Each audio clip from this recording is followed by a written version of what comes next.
நமக்கு முத்தமிழ் மட்டும் போதாது, தமிழரின் வளர்ச்சிக்கு நான்காவதாக அறிவியல் தமிழும் அவசியம். கவிஞர் வைரமுத்து பேச்சு. சென்னை மீனம்பாக்கம் ஏஎம்ஜெயின் கல்லூரி, சென்னை பல்கலைக்கழகத்தில் தமிழ் மேம்பாட்டு சங்க பலகை மற்றும் சந்தியா பதிப்பகம் ஆகியவை இணைந்து பல்துறை சார்ந்த தமிழியல் கல்வியும் அறிவியல் முன்னேற்றமும் எனும் தலைப்பில் 2 நாள் பன்னாட்டு கருத்தரங்கம் இன்று துவங்கியது.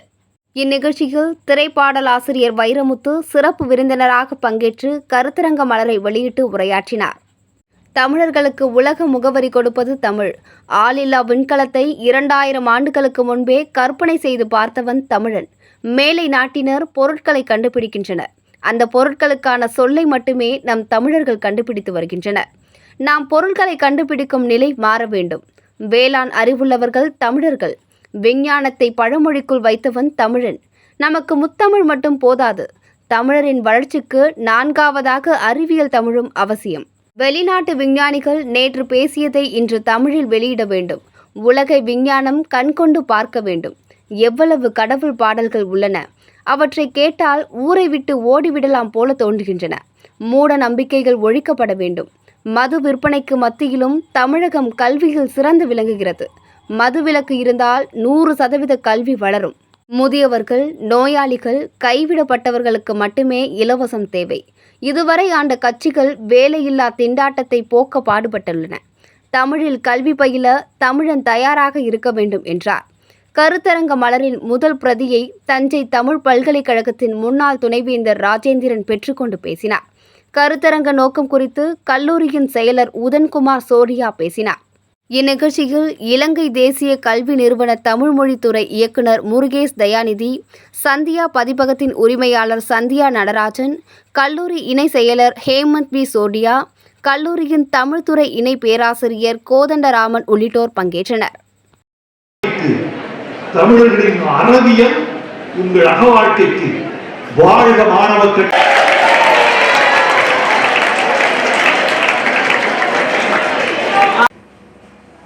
ஏஎம்ஜெயின் கல்லூரியின் தமிழ் துறை என்ற உள்ளடக்கத்தில் பன்னாட்டு கருத்தரங்கத்தை இன்று நிகழ்த்துகிறது. அதன் சொற்பொழிவாளனாக, மலர் வெளியிடுகிறவனாக நான் இன்று கலந்து கொண்டேன். தமிழில் அறிவியல் குறித்து ஓர் ஆழ்ந்த உணர்வு, விழிப்புணர்வு மாணவர்கள் மத்தியில் இன்று ஏற்படுத்தப்பட்டிருக்கிறது. தமிழில் அறிவியல் இல்லாமல் இல்லை. தமிழன் தொடங்கி இருக்கிறான், ஆனால் தொடரவில்லை என்ற கருத்தை நான் முன்வைத்தேன். அணுவை துளைக்க முடியாது என்பது சில நூற்றாண்டுகள் வரைக்குமான கொள்கை. ஆனால் அதற்கு முன்பே அணுவை துளைத்து 7 கடலை புகட்டி குறுகத் தரிக்க முடியும் என்று கனவு கண்டவன் தமிழன். வலவன் ஏவா வான ஊர்தி என்று ஒரு தொடர் சங்க இலக்கியத்தில் உண்டு. அதற்கு பொருள் ஆள் இல்லாத விண்கலம் என்பது. ஆள் இல்லாத விண்கலத்தை கற்பனை செய்து பார்த்திருக்கிறான் தமிழன். ஞாயிறு சூரியன்தான் இந்த கோள்களுக்கெல்லாம் மூலம், சூரியன்தான் உயிர்களுக்கெல்லாம் மூலம் என்பதை அறிந்துதான் இளங்கோவடிகள் தனது காப்பியத்தில் ஞாயிறு போற்றுதும் ஞாயிறு போற்றுதும் காவிரி நாடன் திகிரி போல் மேருவலம் திரிதலான் ஞாயிறு போற்றுதும் என்று பாடியிருக்கிறார் என்பதும் விஞ்ஞானத்தின் குறிப்புதான். தமிழன் தொடங்கி வைத்தான். இடைக்காலத்தில் தமிழன் பின்தங்கிவிட்டான். பின்தங்கிவிட்டானா, பின்தங்குமாறு ஆக்கப்பட்டானா என்பது தெரியாது. மதவழிப்பட்ட ஆதிக்கமும் அந்நியர் ஆட்சியும் கல்வி மறுக்கப்பட்ட அடிமைத்தனமும் பலவேறு பண்பாடுகளின் படையெடுப்பும் தமிழர்களை பின்னுக்கு தள்ளிவிட்டன. இன்றைக்கு தமிழில் அறிவியல் கல்வி வேண்டும் என்ற கருத்தை முன்வைத்திருக்கிறோம். தமிழன் இதுவரைக்கும் என்ன செய்திருக்கிறார்? மேற்கு உலகம் பொருள் கண்டுபிடித்தது, தமிழன் அதற்கு சொல் கண்டுபிடித்தான் என்பதா நமக்கு பெருமை? எலக்ட்ரிசிட்டி அவன் கண்டுபிடித்தது, மின்சாரம் என்ற சொல் நாம் கண்டுபிடித்தது. ராக்கெட் அவன் கண்டுபிடித்தது, ஏவுகணை என்ற சொல் நாம் கண்டுபிடித்தது. செல்போன் அவன் கண்டுபிடித்தது, கைபேசி என்ற சொல் நாம் கண்டுபிடித்தது. டெலிவிஷன் அவன் கண்டுபிடித்தது. தொலைக்காட்சி நாம் கண்டுபிடித்தது. பொருளுக்கு சொல் கண்டுபிடிப்பவனாக இருக்காதே தமிழா, பொருளையே கண்டுபிடிக்கக்கூடிய அறிவியல் வளர்ச்சிக்கு உன்னை நீ ஒப்படைத்துக்கொள் என்பதை இந்த மாநாட்டு கருத்தரங்கில் நாங்கள் முன்வைத்திருக்கிறோம். அதன் பயன் எதிர்காலத்தில் விளையும் என்ற நம்பிக்கை எங்களுக்கு இருக்கிறது. சார், இன்னைக்கு தீபாவளியில மட்டும் 790 கோடி மது விற்பனை ஆயிருக்கு தமிழ்நாட்டில். இது எந்த அளவுக்கு தமிழ்நாட்டுக்கு அடுத்த கல்வி வளர்ச்சிக்கு உதவும் நினைக்கிறீங்க சார்? இந்த மது விற்பனைக்கு மத்தியிலும் இந்தியாவில் தமிழ்நாட்டின் கல்வி வளர்ச்சி அதிகமாகத்தான் இருக்கிறது என்பதை நீங்கள் உணராமல் இல்லை. இந்த மது என்ற இந்த கேடும் இல்லாமல் இருந்தால் 100க்கு 100 என்ற கல்வி வளர்ச்சியை தமிழன் எட்டக்கூடும். எதிர்கால உலகம் மதுவுக்கு விரோதமான உலகமாக மலர வேண்டும் என்பதுதான் அறிவுலகத்தின் ஆசை. சரி, இப்போ அதே நேரத்தில் வந்து அறிவியல் தமிழும் கூடுதலா வேணும்னு சொன்னீங்க சார், அதை பத்தி சொல்லுங்க சார். முத்தமிழும் வேணும், அதாவது இயல் இசை நாடகம். நான் அழகாக சொன்னேன், இயல் இசை நாடகம் என்ற முத்தமிழோடு அறிவுலகம் முடிந்து போவதில்லை. முத்தமிழ் கூடாது என்று நான் சொல்லவில்லை, முத்தமிழ் போதாது என்று நான் சொல்லியிருக்கிறேன். முத்தமிழோடு நின்றுவிட்டால் தமிழன் கடந்த நூற்றாண்டிலேயே கனவு கொண்டு கொண்டிருக்க வேண்டியதுதான். இன்றைக்கு இதோ நீங்கள் எடுத்துக்கொண்டிருக்கிற இந்த ஒளிப்பதிவு கருவி விஞ்ஞானத்தால் வந்தது, இந்த ஒலிபெருக்கி விஞ்ஞானத்தால் வந்தது, ஒளிபரப்பு விஞ்ஞானத்தால் வந்தது. எல்லாமே இந்த வாழ்க்கையே விஞ்ஞானத்தால் வடிவமைக்கப்பட்டிருக்கிறது. எனவே இந்த விஞ்ஞானத்தை நாம் முழுக்க புறந்தள்ளிவிட முடியாது. அதனால் 3 தமிழ் என்பது வாழ்வுக்கு, புற வாழ்க்கைக்கு அறிவியல் வேண்டும் என்று சொல்லியிருக்கிறேன். 4வது தமிழாக அறிவியல் தமிழ் மகுடம் சூட வேண்டும். அப்போதுதான் உலக மாந்தனாக தமிழன் உய்ய முடியும் என்ற ஒரு கருத்தை முன்வைத்திருக்கிறோம். சார், இந்தியாவில் தமிழகம் வந்து ஒரு முன்மாதிரியான மாநிலமா இருக்கிறது.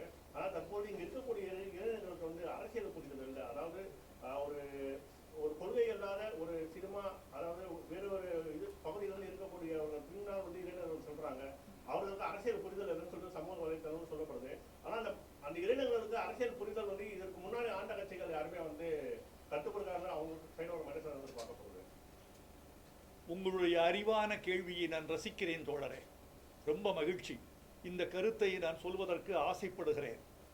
நம் நாட்டில் கல்வி கற்றவர்களெல்லாம் கற்றவர்களா? எழுத்தறிவு பெற்றவரெல்லாம் அறிவுள்ளவரா? சரி, எழுத்தறிவு பெற்றவனெல்லாம் வேலை வாய்ப்பு கிட்டிவிட்டதா?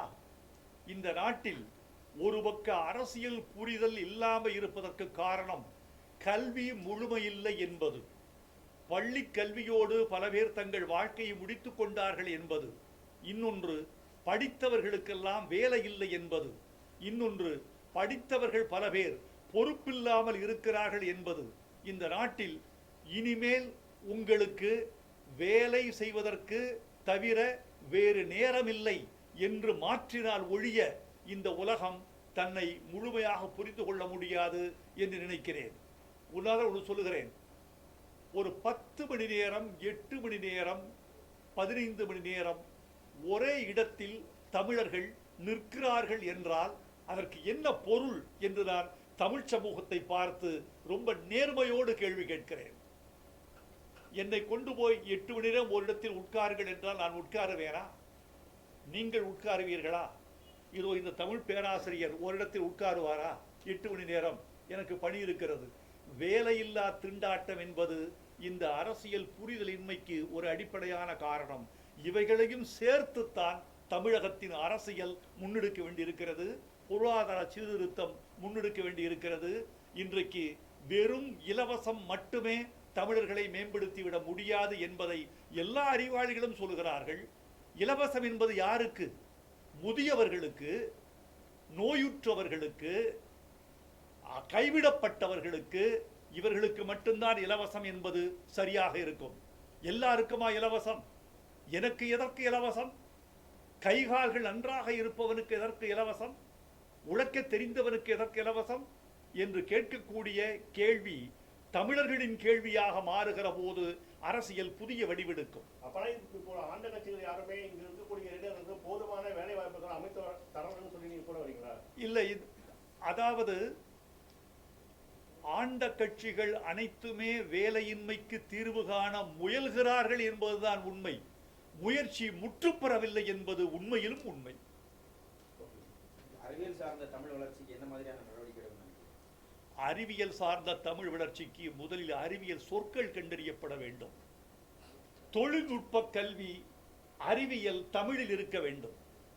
தொழில்நுட்ப கல்வியை தமிழுக்கு கொண்டு வாருங்கள். நல்ல சொற்களை கண்டறியுங்கள். முதலில் பாட நூல்கள் தமிழில் வெளிவரட்டும். அறிவியல் நூல்கள் தமிழில் பேசட்டும். தமிழன் நல்ல சொற்களை பயன்பாட்டுக்கு கொண்டு வாருங்கள். ஊடகங்கள் பேச வேண்டும். தொலைக்காட்சி, பத்திரிகைகள், யூடியூப்ல இருக்கக்கூடியவர்கள் இவர்கள் எல்லோரும் நல்ல தமிழை பயன்படுத்துங்கள். உதாரணமாக ஆர்டிஃபிஷியல் இன்டெலிஜென்ஸ், இத செயற்கை நுண்ணறிவு என்று சொல்லி பழகிவிட்டோம். இன்னும் கூட ஒரு புதிய சொல் கண்டுபிடித்திருக்கிறார்கள். செயற்கை நுண்ணறிவு என்பது கூட இழுக்கிறது. 2-3 சொற்களின் கலவையாக இருக்கிறது. எனவே ஆர்டிஃபிஷியல் இன்டெலிஜென்ஸ் என்று சொல்வதை செய்யறிவு என்று ஆக்கிவிடுங்கள் என்று ஒரு புதிய சொல்லாக்க வந்திருக்கிறது. இப்படி நூற்றுக்கணக்கான சொற்கள் புழக்கத்திற்கு வர வேண்டும். சொற்களை மட்டுமே படைக்காதே தமிழா, பொருள்களை படைத்து காட்டு. ஒரு பொருளுக்கும் கூட தமிழில் ஏன் பெயர் இல்லை? என்ன பொருள் என்றால், தமிழன் கண்டுபிடித்திருந்தால் அதற்கு தமிழில் பெயர் சூட்டியிருப்பார். தமிழன் கண்டுபிடிக்காமல் வெளிநாட்டுக்காரன் கண்டுபிடித்ததால் அந்த கண்டுபிடித்த மொழியில் பெயர் வைத்து அனுப்புகிறார். தமிழ் இளைஞர்களே, உலகத்துக்கான பொருள்களை நீங்கள் கண்டுபிடித்து தமிழ் பெயர் சூட்டுங்கள். தமிழின் புகழும் விளங்கும் புழக்கத்தில் இருக்க வேண்டும். அறிவியல் பயன்பாடு புழக்கத்தில் இருக்கிறது. அறிவியல் சொற்கள் புழக்கத்தில் இல்லை. அறிவியல் சொற்களை தமிழில் கொண்டு வருவதற்கு பெரும் குழுக்கள் நியமிக்கப்பட வேண்டும். அண்ணா பல்கலைக்கழகம், தஞ்சை தமிழ் பல்கலைக்கழகம் போன்ற பல்கலைக்கழகங்கள் எல்லாம் இதில் முனைந்து இறங்க வேண்டும். அடுத்து முக்கியமான செய்தி, தமிழில் கல்வி பயில்வதற்கு தமிழன் தயாராக இருக்க வேண்டும். இதை நான் ரொம்ப வேதனையோடும் வருத்தத்தோடும் நீங்களெல்லாம் நகைக்கிறீர்கள். உங்கள் புன்னகை எனக்கு புரிகிறது. அந்த புன்னகையின் கீழே இருக்கிற வலியும் என்னால் உணரப்படுகிறது. தமிழர்கள் தமிழில் படிக்க தயாராக இருக்க வேண்டும். தமிழ் வழியில் கல்வி பெற்றவர்தான் அணு விஞ்ஞானி அப்துல் கலாம். தமிழில் கல்வி பயின்றவர்தான் மயில்சாமி அண்ணாதுரை. நிலவுக்கு விண்கலம் அனுப்பக்கூடியவர். நாளை நிலவுக்கு மனிதனையே அனுப்பக்கூடிய ஆராய்ச்சிக்கு ஆட்பட்டவர்கள். அரசு பள்ளியில் படித்து வந்தவன்தான் இப்போது உங்களோடு பேசிக் கொண்டிருக்கிற வைரமுத்து. தமிழில் என்ன குறைந்துவிடும்? தமிழில் ஆழம் வேண்டும், தமிழில் அகலம் வேண்டும், தமிழில் அகிலம் வேண்டும். அகலமும் வேண்டும், அகிலமும் வேண்டும், ஆழமும் வேண்டும். அப்போதுதான் தமிழ் மேம்படும் என்று நான் உறுதியாக நம்புகிறேன். மிக்க நன்றி உங்க அத்தனை பேருக்கு.